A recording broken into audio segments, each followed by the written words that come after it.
नमस्कार, मी प्रियंका ठाकूर. सुखी जीवनाचा मंत्र या कार्यक्रमाच्या आजच्या भागात आपल्या सगळ्यांचं अगदी मनापासून स्वागत आहे. वीर्य किंवा धातू म्हणजे काय?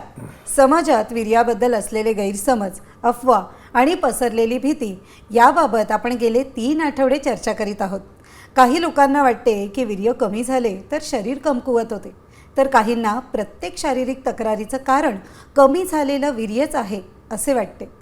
पण यामागील सत्य नेमके काय आहे? वैज्ञानिक आणि वैद्यकीय दृष्टिकोनातून याकडे कसे पाहिले जाते आणि आयुर्वेदामध्ये याबाबत काय सांगितले आहे हे सांगत असताना याचे फायदे देखील आपण तपासत आहोत. मात्र याचे आणखी काय लाभ आहेत त्यावरच आपण आजच्या भागामध्ये चर्चा करणार आहोत. याविषयी योग्य आणि अचूक मार्गदर्शन करण्यासाठी आपल्यासोबत तज्ज्ञ आणि नामांकित डॉक्टर विजय दहिफळे उपस्थित झालेले आहेत. त्यांच्याविषयी जाणून घेणार आहोत एका व्हिडिओच्या माध्यमातून.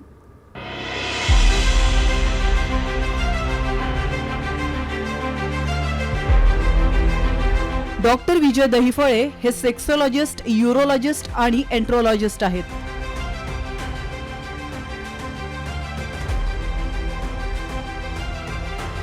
डॉक्टर दहिफळे यांचं क्लिनिक औरंगाबाद, हैदराबाद, दिल्ली, पुणे, नवी मुंबईतील नेरूळ, दादर, अंधेरी, कल्याण, नाशिक, अहमदाबाद आणि दुबईत देखील आहे.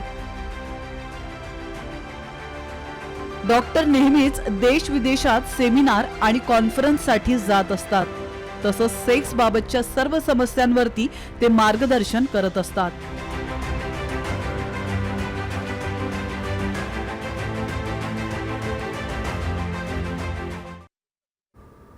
डॉक्टर, साम टीव्हीच्या स्टुडिओत आपलं मनापासून स्वागत आहे. नमस्कार.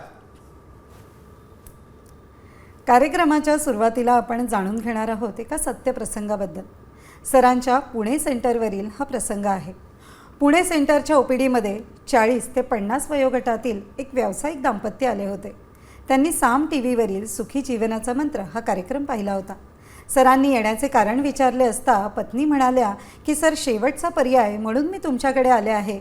लैंगिक समस्यांवर कोणी उपचार देऊ शकते यावरील माझा विश्वासच उडाला आहे. पण साम टीव्हीवर मी तुमच्याबद्दल खूप ऐकलं आहे. तुम्ही आणि मॅडम जे प्रश्न उत्तरे घेता आणि अगदी सोप्या आणि सरळ भाषेमध्ये समजावून सांगता, त्यामुळे आम्हाला तुमचा सुखी जीवनाचा मंत्र हा कार्यक्रम खूपच आवडतो. आम्ही तो संपूर्ण कुटुंबासोबत पाहतो. पत्नी पुढे म्हणाल्या की सर, हे तुमच्याकडे यायला तयारच नव्हते, पण मी त्यांना कार्यक्रम पाहायला लावला आणि बिनधास्तपणे सरांना तुमची समस्या सांगा व बरे व्हा असे देखील सांगितले. सर आणि मॅडम जसे सर्वांच्या समस्या ऐकून समुपदेशन करतात आणि उपचार देतात, त्याचप्रमाणे तुम्हीही लाजू नका. सर, मी काय सांगू तुम्हाला, खूप अथक प्रयत्न करून मी यांना तुमच्याकडे आणले आहे. कृपया यांना या समस्येतून बाहेर काढा, नाहीतर हे नैराश्यामध्ये जातील. सरांनी पत्नीला शांत केले, धीर दिला आणि म्हणाले की तुम्ही आधी रिलॅक्स व्हा, आपण यांना पूर्णपणे बरे करू. सरांनी गृहस्थांची समस्या विचारली असता ते म्हणाले की सर, मी मागील 2 वर्षांपासून समाधानकारक लैंगिक संबंध ठेवू शकत नाही आणि पत्नीला समाधान देऊ शकत नाही. माझे टायमिंग आणि स्टॅमिना खूप कमी आहे. ती लैंगिक जीवनामध्ये सुखी व समाधानी नाही, त्यामुळे मी नेहमी चिंतेमध्ये राहतो. याच कारणामुळे मला रक्तदाबाचा आजार झाला असून त्यासाठी औषधेही सुरू आहेत.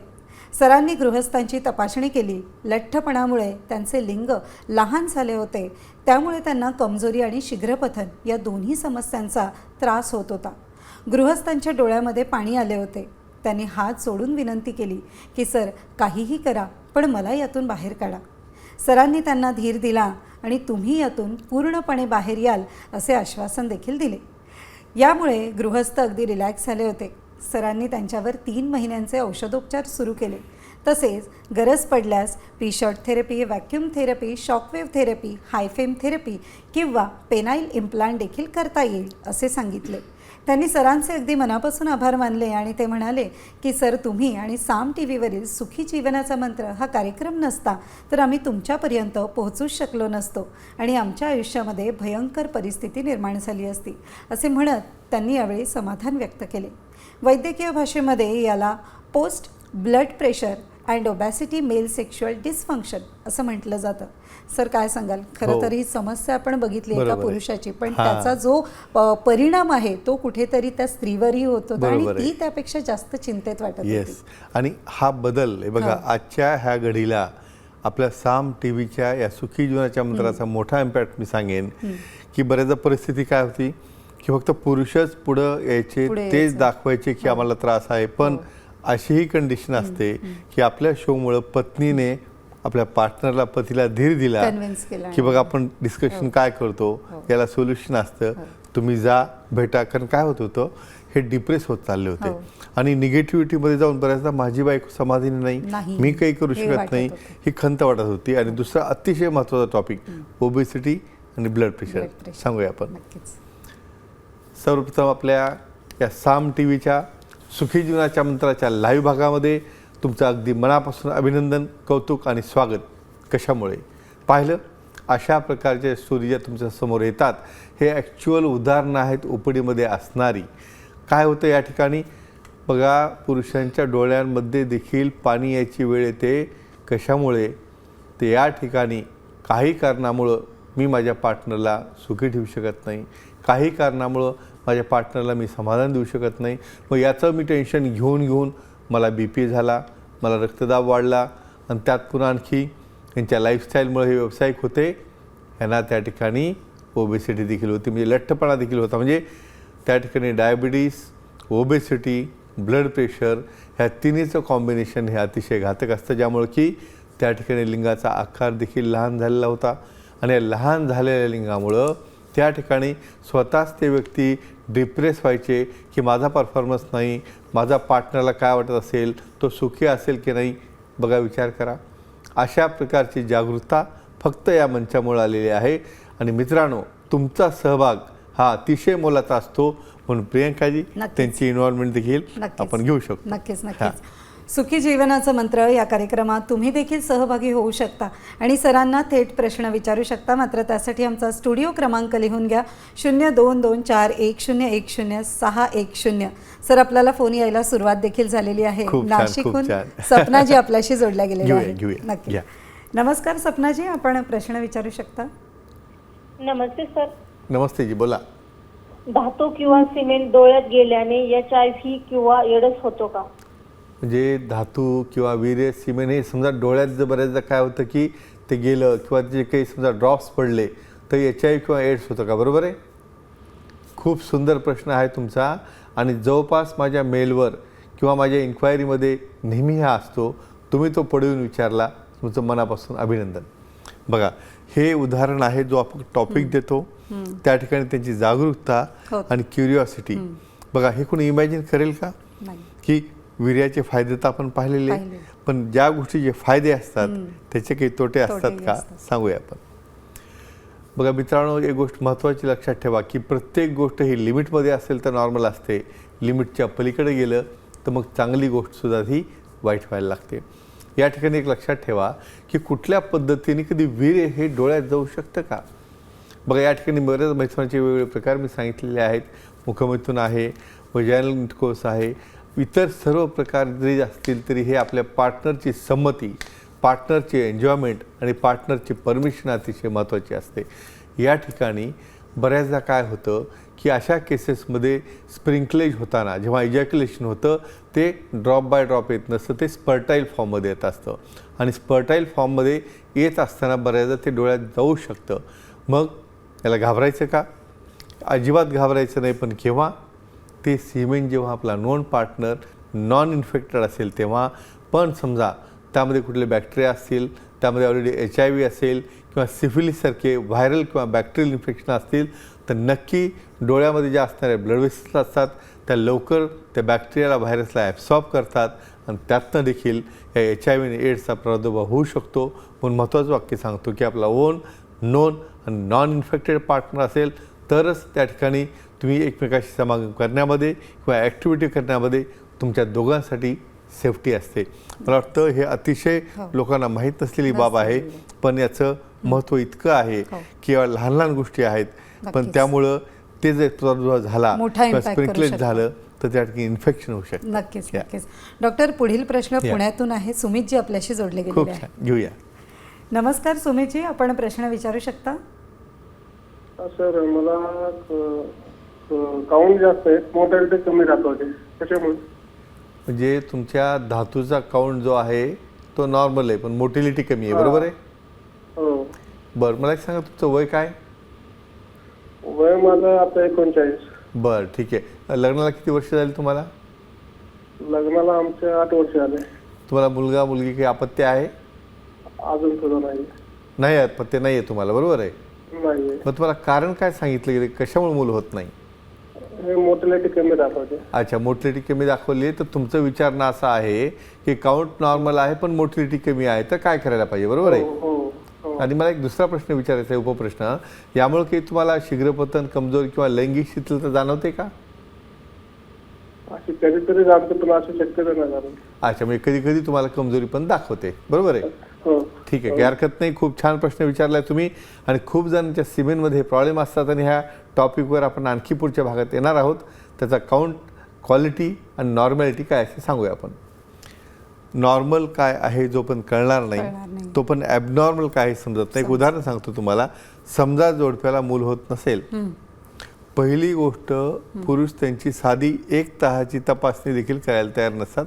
मी नॉर्मल आहे, माझं सेक्स नॉर्मल आहे, तिच्यामध्ये काही फॉल्ट आहे का पहा. आणि अशा कंडिशनमध्ये त्या मुलीच्या पूर्ण तपासण्या केल्या जातात. सर्व तपासण्या शेवटी नॉर्मल निघतात आणि यांचा काउंट केल्यानंतर त्या काउंटमध्ये अशी मोटिलिटी कमी असते, काउंट हा 0 असतो. सांगूया आपण. हे बघा, जोडप्यांमध्ये समंजसपणा असणं फार आवश्यक आहे.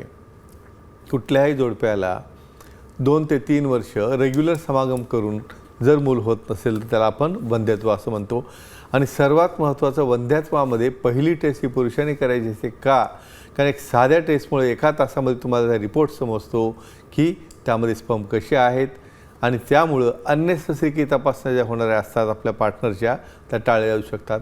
स्पर्मचे काउंट नॉर्मल म्हणजे एका समला 1500 स्पर्म तयार होतात आणि स्पर्म काउंट नॉर्मल एका ml मध्ये हा जवळपास 200 ते 1500 मिलियनपर्यंत असतो.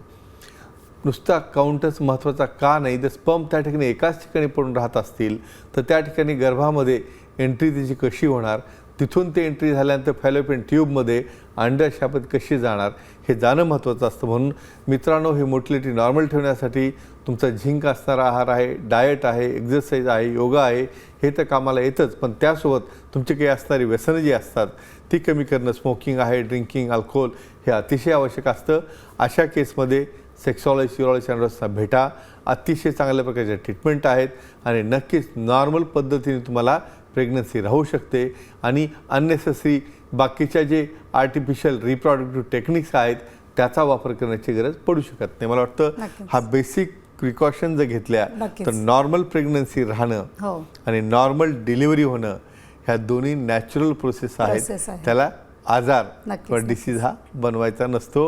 हे अतिशय महत्त्वाचा मेसेज या ठिकाणी मी सांगतो. नक्कीच नक्कीच. अतिशय म्हणजे प्रत्येक घरामध्ये घडणारी ही घटना आहे. बरोबर आहे. त्यानंतर आता पुढील प्रश्न जो आहे तो जळगावहून आहे. प्रवीणजी आपल्याशी जोडले गेलेले आहे. घेऊया. नक्कीच. नमस्कार प्रवीणजी, आपण आपला प्रश्न विचारू शकता. नमस्कार सर. हां, नमस्ते जी, बोला. सर, सिमेन इंजॅक्युलेशन काय असते आणि त्याचे काय फायदे असतात का, याबद्दल माहिती हवी होती. अच्छा अच्छा, सिमेन इंजॅक्युलेशन, बरोबर आहे? हो. अच्छा, तुम्ही अखरं म्हणजे गुगलवर जाऊन हा फार मोठा सर्च करून प्रश्न विचारलेला आहे. यालाच बरेचदा रिट्रोग्रेड इजॅक्युलेशन देखील म्हणतात. त्याची माहिती पाहिजे तुम्हाला, बरोबर आहे? हो सर. चला, ते फायदे देखील काय असते ते सांगूया. महत्त्वाची गोष्ट बघा, आपण एवढं सिमेनवर डिस्कस करतोय, मग सिमेन मेलमध्ये असतं तर मेलला फायदे असतात का? मोठा प्रश्न आहे ना. पण जोपर्यंत सिमेन हे बाहेर येऊन म्युकोजा म्हणजे समजा पार्टनर आहे, पार्टनरची म्युकोजा म्हणजे त्या ठिकाणी जे अवयव आहे त्या ठिकाणी जोपर्यंत जात नाही तोपर्यंत त्याचा उपयोग चालू होत नसतो.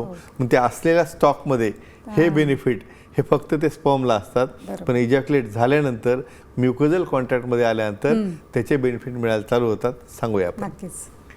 मित्रांनो, हे खूप जणांना माहीत नसेल. म्हणजे सेल्फ सॅटिस्फॅक्शन, बरेचदा काय म्हणतो इंजॅक्युलेशन, म्हणजे एक फार जुन्या प्राचीन काळामध्ये तुम्ही गेले तर काही तावेस्ट आहेत किंवा काही ते इजिप्शियन्स आहेत, त्यांच्यामध्ये एक अशी पद्धत होती की इजॅक्युलेशन होताना त्यावेळेला त्याला स्टॉप करणं आणि तेच इजॅक्युलेशन रिव्हर्स स्वतःच्या पिशवीमध्ये किंवा ब्लॅडरमध्ये टाकणं किंवा मूत्रशयात टाकणं, यालाच काय म्हणतात, इंजॅक्युलेशन किंवा रिट्रोग्रेड इजॅक्युलेशन. मग अशा केसेसमध्ये बऱ्याचदा काय होतं की या सिमेनचा त्या ठिकाणी म्युकोजाला कॉन्टॅक्ट आल्यानंतर ते देखील ॲब्सॉर्ब होतात. त्याचे देखील जे नॉर्मल घटक आहेत ते बॉडीला पोषक राहतात. पण रुटीनली अशा पद्धतीने त्याला वारंवार होत असेल तर त्या रिट्रोग्रेड इजॅक्युलेशनला बरेचदा डिट्रुसर स्पिंक्टर डिस्सर्जिया हा आजार असू शकतो. आणि तज्ज्ञांना भेटल्यानंतर, सेक्सॉलॉजी, युरॉलॉजी, एंड्रॉलॉजी भेटल्यानंतर नक्कीच याला दूर करू शकतो आपण. पण तुमच्या माहितीसाठी आणि नॉलेजसाठी हे माहीत असणं आवश्यक असतं, कारण बऱ्याच न्यूरोलॉजिकल केसेसमध्ये अशी रिट्रोग्रेड इजॅक्युलेशन होत असते, ज्यामुळे की प्रेग्नन्सी राहण्यासाठी अडचण येत असते. मला वाटतं ही नवीन कंडिशन होती, पण माहिती असणं अतिशय आवश्यक असतं. नक्कीच नक्कीच. डॉक्टर, पुढील प्रश्न जालन्यावरून आहे. सोनलजी आपल्याशी जोडले खूप गेलेले छान. आहेत. घेऊया. नक्कीच. नमस्कार सोनलजी, आपण आपला प्रश्न विचारू शकता. नमस्कार सर. नमस्कार जी, बोला. तर सेमन किंवा धातूचा केसांच्या स्वास्थ्य यावर काही परिणाम होतो का, त्याबद्दल माहिती द्यावी. वा, अतिशय सुंदर प्रश्न आहे हा. खरं म्हणजे डाएट हा सिमेंटचा आणि तुमच्या बऱ्याचदा केसांची निगा आहे किंवा बऱ्याचदा तुम्ही केराटिन ट्रीटमेंट वगैरे करता, अशा पद्धतीने याचा वापर होतो का हे विचारायचं तुम्हाला, बरोबर आहे? चला, खूप छान प्रश्न आहे, नक्कीच सांगूया तुम्हाला. हे बघा, एवढे बॉडीला फायदे असतील. हो. बघा, आपण स्किनला पाहिलं, त्यामध्ये सुरकुत्या जाणं पाहिलं, पिंपल नाही येणं पाहिलं, काही डाग नसणं पाहिलं. आता तर केसांवर आपण ऐकतो केराटिन ट्रीटमेंट. सांगूया काय असते. केराटिन हा प्रोटीन, सिमेंटमध्ये जे 200 अतिशय पोषक प्रोटीन असतात त्यातला केराटिन एक घटक आहे. तुम्हाला माहिती आहे की बाहेर तुम्हाला हेअरची एक समजा ट्रीटमेंट द्यायची असेल तर हजारो रुपये तुम्हाला खर्च येत असतो. अशा केसमध्ये समायनल कंटेंट कोणकोणते आहेत? व्हिटॅमिन सी आहेत, स्पर्मिडिन आहेत. आणि हे कंटेंट जे असतात, हे कंटेंट त्या ठिकाणी हेअर फॉलिकल्स, हेअर रूट्स आणि हेअरची हेल्थ आणि हेअरची थिकनेस मेंटेन ठेवण्याची कामाला येतात. मग तुम्हाला वाटत असेल हे काही असंच वापरलं जात असेल? नाही, यामध्ये केमिकल प्रोसेस केली जाते. केमिकल प्रोसेस केल्यानंतर त्या ठिकाणी जे काही कॉस्मेटिकचे घटक आहेत, जे तुम्ही केसांसाठी वापरले जातात त्याच्या स्मूथनिंगसाठी आणि नरिशमेंटसाठी, तर हे प्रोटीन अतिशय चांगल्या प्रकारे त्या सिमेंटचं टेस्टिंग करून त्यात काही इन्फेक्शन नाही हे पाहून ते घटक त्या ठिकाणी एक्स्ट्रॅक्ट केले जातात.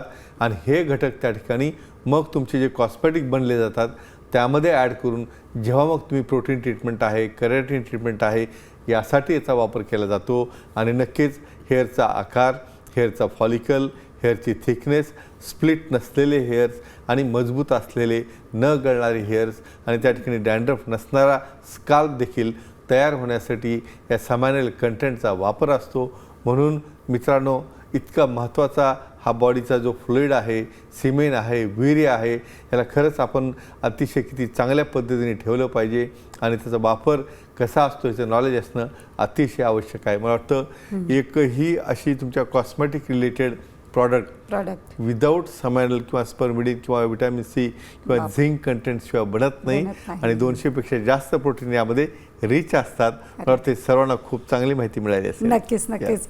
डॉक्टर, मला यालाच जोडून आपल्याला एक प्रश्न विचारायचा आहे की आपण बऱ्याचदा पेनाईल इम्प्लांट यावर आपण वेगवेगळ्या डिस्कशन केलेले आहे, चर्चा केलेली आहे. पण मुळामध्ये पेनाईल इम्प्लांट सर्जरी करतात कशी, हे मला या ठिकाणी आपल्याला सविस्तर म्हणजे सर्वांना इतकी उत्सुकता आहे की कोणी करायला पाहिजे, तो प्रश्न झाला. मग करतात कशी, ॲटलिस्ट सर्वांना जनरल नॉलेज असावं, सांगूया आपण. मित्रांनो, पेनाईल इम्प्लांट ही एक रामबाण प्रकारचा एक उपाय, शेवटचा उपाय ज्याला म्हणतो ना आपण, की मला मेडिसिन काम केलं नाही, मला कुठलं काही इंजेक्शन काम करत नाही किंवा मला पाहिजे तो आनंद मिळत नाही, तर मग चला आता पेनाईल इम्प्लांट करा. ठीक आहे, मी गेल्या वेळेस सांगितलं त्याप्रमाणे सर्व सिलेक्शन क्रायटेरिया म्हणजे मेडिकल लाईन ऑफ ट्रीटमेंट झालेली आहे, पी शॉट झालेला आहे, व्हॅक्यूम झालेला आहे. ह्या थेरपी झाल्यानंतरच मग आपण ह्या इम्प्लांटसाठी जायचं असतं. तर इम्प्लांट कसं केलं जातं?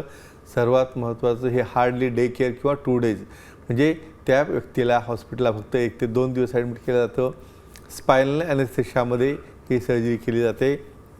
बऱ्याचदा सर्जरी करताना त्या ठिकाणचा भाग हा शेव केलेला असतो आणि पिनोस्कोटल रिजनमध्ये एक व्हर्टिकल कट घेऊन त्या ठिकाणी जे फंक्शनल युनिट कार्पोरा असतात त्या दोन्ही कार्पोरामध्ये छेद घेऊन त्या ठिकाणी दोन्ही साईडला इम्प्लांट टाकले जातात. आणि सर्वात महत्त्वाचं इम्प्लांट हे नेहमी 2 असतात. बऱ्याचदा बाहेरनं तुम्हाला वाटेल की दिसायला लिंग एकच आहे आणि सिंगल सिलेंडर आहे, मध्ये एकच असेल का इम्प्लांट? नाही, नेहमी 2 इम्प्लांट असतात. आणि हे 2 का टाकले जातात? हे एकमेकाला दोन्ही काळखोळामध्ये बॅलन्स करून समोरचं टीप अतिशय स्ट्रेट ठेवून आणि मागचा भाग हा आतमध्ये देखील लिंग प्युबिक सिम्पायसिस म्हणजे हाडाच्या पाठपर्यंत टाकलं जातं. नंतर स्किन क्लोजर केलं जातं, त्यांना सेकंड डेला डिस्चार्ज होतो, अँटीबायोटिक दिलं जातं, पेनकिलर दिलं जातं आणि त्यानंतर मग एक 8 दिवसानंतर फॉलोअपला बोलवल्यानंतर आपण त्या ठिकाणी त्याचं ड्रेसिंग करणं किंवा त्या इम्प्लांटचे काही मुवमेंट करणं हे शिकवलं जातं. आणि मित्रांनो, कमीत कमी 1 महिना तरी इम्प्लांट केल्यानंतर तुम्हाला कॉन्टॅक्ट किंवा संबंध ठेवायचा नसतो. का? कारण त्या ठिकाणची जी जखम असते ती सेट व्हायला पाहिजे आणि 8 ते 15 दिवसांचा गॅप झाल्यानंतर 1 महिन्याने ते संबंध करू शकतात. पोस्ट ऑपरेटिव्हली ॲज सच काही प्रिकॉशन घेतल्यानंतर तज्ज्ञांच्या हातामध्ये, सेक्सॉलॉजी न्यूरोलॉजीच्या हातामध्ये याचे फारसे कॉम्प्लिकेशन नसतात आणि यालाच म्हणतात पेनाइल इम्प्लांट. आणि अतिशय सुंदर आणि अतिशय क्लीन कट ही सर्जरी असते. फक्त इंडिकेशन म्हणजे त्याला कोणाला करायला पाहिजे हा क्रायटेरिया हा अतिशय महत्त्वाचा असतो. नक्कीच नक्की. अतिशय छान सर, आपण अगदी सविस्तर पद्धतीने माहिती आमच्या प्रेक्षकांना पुरवली. सर्वांना फार काही त्याचं ऑपरेशनच आलं पाहिजे अशातली गोष्ट नाही, पण मध्ये काय असतं काय नाही हे तरी समजलं पाहिजे. नक्कीच नक्कीच. डॉक्टर, आता आपण आलेलो आहोत महत्त्वाच्या भागात, ते म्हणजे भाग्यवान विजेता. वा, सांगूया आपण. नक्कीच. आपल्या मागच्या वेळेसचे विजेते उद्धव पाटील कोल्हापूरचे आपल्या सेंटरला आले, त्याने प्रोटीन घेतलं, गिफ्ट घेतलं आणि मित्रांसाठी देखील हे पुस्तकं घेऊन गेले. आणि मित्रांनो, तुम्हाला देखील दादर सेंटर आहे, या सेंटरला येऊन त्या ठिकाणी एचएम दादर हॉस्पिटलला गिफ्ट घेण्यासाठी यायचं असेल, प्रोटीन घेण्यासाठी यायचं असेल तर आता हा लकी ड्रॉ. आणि मॅडम तुम्ही काढा आता तो, आणि प्रियंकाजी आता मिक्स करून काढल्यानंतर खरंच आपले दर्शक जे आहेत ते तुम्हाला धन्यवाद देत आहेत. आणि मला वाटतं आता आपलं एक गेट टुगेदर होईल एवढे आपले विजेते झालेले आहेत. चला, आपण कुठे गेलो आता? नांदेडला गेलो आपण. देवीदास राठोड यांनी कुठल्या प्रश्नाचं उत्तर दिलं? पेनाइल इम्प्लांट कोणाला करायला पाहिजे, म्हणजे इंडिकेशन्स काय असतात. तर मित्रांनो, या ठिकाणी अतिशय सुंदर उत्तर त्याने दिलेलं आहे की प्रायमरीली ताबडतोब आल्याबरोबर पहिलं इम्प्लांट हे कधीच करायचं नसतं. सर्वात महत्त्वाचं जे वेगवेगळे कॉजेस काय ते पाहिल्यानंतर त्या ठिकाणी क्रायटेरिया हा दिला जातो की पहिल्यांदा त्यांनी मेडिसिन घेतले का, मेडिसिन नाही काम केले तर नंतर आपण पी शॉट थेरपी आहे, इंजेक्टेबल थेरपी आहे, ह्या पाहिल्या जातात. नंतर व्हॅक्यूम थेरपी दिली जाते. आणि सर्व केल्यानंतर देखील काही लोकांना, स्पेशली ज्यांना डायबिटीस आहे, ब्लड प्रेशर आहे, ओबेसिटी आहे आणि अशा केसमध्ये कुठलीही गोष्ट काम करत नसेल तर अशा वेळेला सर्वात महत्त्वाचा उपाय जो असतो तो असतो पेनाइल इम्प्लांट. आणि मित्रांनो, अतिशय एक्स्ट्रीम किंवा लास्ट स्टेजला हे करायचं असतो आणि त्या ठिकाणी त्याचं प्रिकॉशन्स काय आहेत किंवा कशा पद्धतीनं तुम्ही समागम केलं पाहिजे हे सर्व इन्स्ट्रक्शन त्यांना दिले जातात.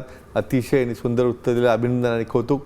आणि अशाच पद्धतीने तुम्हाला देखील सहभाग घ्यायचा असेल तर प्रश्न विचारायला लागेल तुम्हाला, तर पेनाइल इम्प्लांट कसं करतात हा शो जर मिस झाला असेल तर साम टीव्ही सुखी जीवनाचा मंत्र टाईप जरी केलं, पूर्ण शो पाहता येईल, त्यामध्ये ते उत्तर सापडेल, तुम्हाला बक्षीस जिंकता येईल आणि तुम्हाला फोन करून, टेक्स्ट करून किंवा आमच्या टीमला इन्फॉर्म करून यामध्ये सहभाग होऊन ते बक्षीस जिंकता येईल. आता आपली वेळ आलेली आहे आपल्या मागच्या आठवड्याच्या हायलाईट्सची, इव्हेंट्सची. अतिशय महत्त्वाची इव्हेंट जिओ वर्ल्ड सेंटर इथे घेण्यात आली. कँगन इनॅजिक याचा 10वा ॲनिव्हर्सरी होता, या ठिकाणी बर्थडे. आणि या ठिकाणी ॲनिव्हर्सरीच्या स्पेशल निमित्तानं जपानहून त्याचे जे CEO आहेत सर्व या ठिकाणी ओशिरो हिरोनारी हे आले होते. त्याचबरोबर त्यांचे चिरंजीव आणि अतिशय नोन असलेल्या मलेशियातील फॅकल्टीज आणि इनॅजिक इंडिया यांनी अल्कलाइज वॉटर आणि त्याचबरोबर एमगार्डचं देखील लॉन्चिंग करण्यात आलेलं आहे. आणि कशा पद्धतीने बॅक टू नेचर म्हणजे नॅचरल पद्धतीने तुम्ही वॉटर किंवा अल्कलाइज वॉटरमुळं कसं हेल्दी राहू शकता, तुमच्या आयुष्यामध्ये तुम्हाला BP, डायबिटीज, डिप्रेशन किंवा कुठल्याही प्रकारचा आजार त्या टिश्यूला जो आहे तो जर व्हायचा नसेल किंवा ज्याला झालेला असेल त्याला कंट्रोलमध्ये ठेवायचा असेल तर अशा केसमध्ये आपला वॉटर सोर्स, कारण आपली बॉडी ही 70% वॉटरने बनल्यामुळं जेव्हा तुम्ही हायर pH आहे, 8.5 आहे, 9 आहे, 9.5 आहे, इवन मॉर्निंग आवर्समध्ये उपाशी 11.5 pH जरी ही घेतलं तर कशा पद्धतीने तुम्ही निरोगी राहू शकता, कशा पद्धतीने यामुळं डेफिनेटली तुमचं आयुष्य सुखकर होऊ शकतं. या सर्व गोष्टी तुम्हाला या इनॅजिक इंडिया अल्कलाइज वॉटरमुळे मिळतात. त्याचबरोबर आमची पूर्ण महाराष्ट्राची टीम आणि आमचे सर्व सेवा नागेश्वर शुक्लाजी यांनी अतिशय चांगल्या पद्धतीनं त्यांच्या ज्या अचिव्हमेंट आहेत त्याचं डेफिनेटली कौतुक करण्यात आलं. विजयजी अक्कावर आहेत, त्याचबरोबर आमच्या सर्व सोलापूर जिल्हा आहे, पुणे जिल्हा आहे, या ठिकाणचे कोळी जे आहेत, नागेश जे आहेत, ते सर्वांनी त्या ठिकाणी सहभाग घेतला. आणि मित्रांनो, अशा प्रकारे बॅक टू नेचर आणि वॉटरपासून तुम्ही कसं हेल्दी राहू शकता हाच मोठा मेसेज या कॉन्फरन्सद्वारे देण्यात आला. आणि आम्ही आमच्या वेलनेस सेंटर दहिफळे हॉस्पिटल येथे देखील दादरला या सर्व सुविधा उपलब्ध आहेत. त्याचबरोबर हायफेम थेरपी आहे, ईडी थेरपी आहे, कोलॉन थेरपी आहे, हायपरबारिक ऑक्सिजन थेरपी आहे. हे करण्याचं कारण काय मित्रांनो, तुम्ही आजारी पडायला जन्माला आलेले नाहीत आणि तुम्हाला नेहमीसाठी आयुष्यभर सुदृढ आणि निरोगी राहायचं असेल आणि 100 वर्ष क्वालिटी लाईफ जगायचं असेल तर तुम्हाला एक्झरसाईज, योगा, प्राणायाम, त्याचबरोबर अल्कलाइज वॉटर आणि डेफिनेटली तुमचं वेलनेस मेंटेन ठेवण्यासाठी तुमची लाईफस्टाईल ही महत्त्वाची असते. आणि प्रियंकाजी, तुम्ही आणखी काही सांगू शकता? नक्कीच नक्कीच. आजच्या भागामध्ये आपण अल्कलाईन वॉटरबद्दल तर सांगितलेलं आहे, त्याचबरोबर पेनाईल इम्प्लांट सर्जरीची जी तोंड ओळख तुम्ही करून दिलेली आहे ती अतिशय महत्त्वाची आहे. नक्कीच. सुखी जीवनाचा मंत्र या विशेष कार्यक्रमात आता वेळ झाली आहे इथेच थांबण्याची. मात्र त्यापूर्वी सर, आपण वेळात वेळ काढून उपस्थित झालात, आमच्या प्रेक्षकांच्या प्रश्नांना उत्तरं दिली, त्याबद्दल आपले मनापासून आभार. धन्यवाद. पुन्हा भेटूया नव्या विषयासह. तोपर्यंत शुभरात्री. नमस्कार.